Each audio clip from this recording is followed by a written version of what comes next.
Learn more on BBC Bitesize.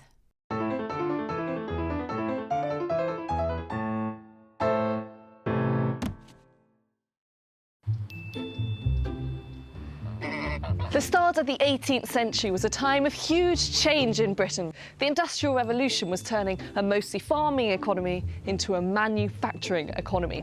People moved from working at home in close-knit communities to working in large mills and factories.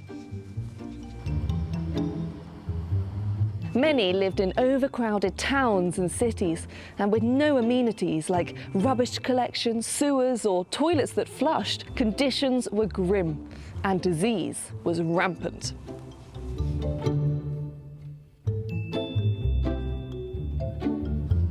Factory work was hard, back-breaking graft and poorly paid.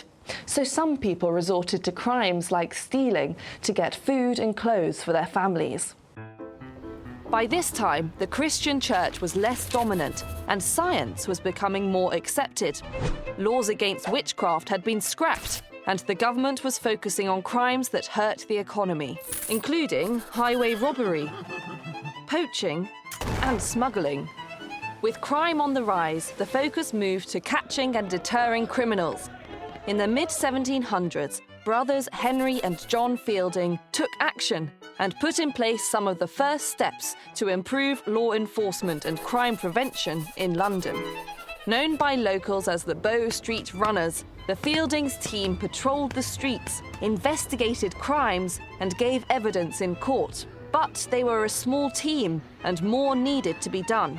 In 1829, the Home Secretary Robert Peel introduced the Metropolitan Police Act, creating the first full-time professional police force and bringing over 3,000 policemen to London. As part of Peel's reforms, the Bloody Code was abolished. This was the name given to a system that made over 200 crimes, including petty crimes like cutting down trees and pickpocketing, punishable by death. Transportation to Australia was now being used as an alternative option to the death penalty.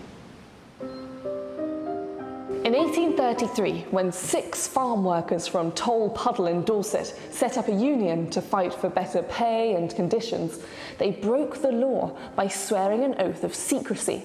They were arrested, taken away from their homes and families, and transported to Australia. People felt this wasn't fair, so they organised petitions, meetings and protests. This led to the Tolpuddle Martyrs being pardoned and allowed to return home. Eventually. In the 18th century, prisons were privately owned, often dangerous and badly run. The prison wardens weren't paid, so they made money by charging the prisoners for food and medical treatment. Elizabeth Fry and John Howard were reformers who believed that criminals could be helped to change their ways. They had ideas to improve prison conditions and influence Home Secretary Robert Peel in creating the 1823 Gaols Act, which led to prison inspections, separation of sexes, better food and sanitation, religious teaching, and wages for wardens.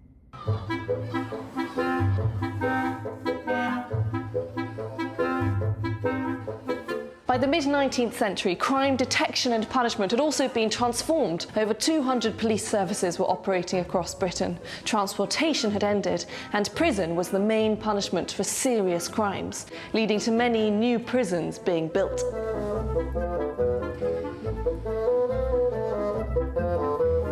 London's Pentonville Prison was built in 1842 and was the first model for the separate system.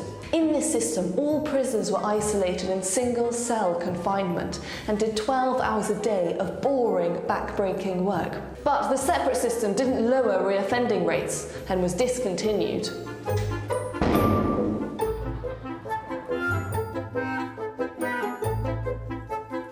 The 18th and 19th centuries were periods of vast change and development.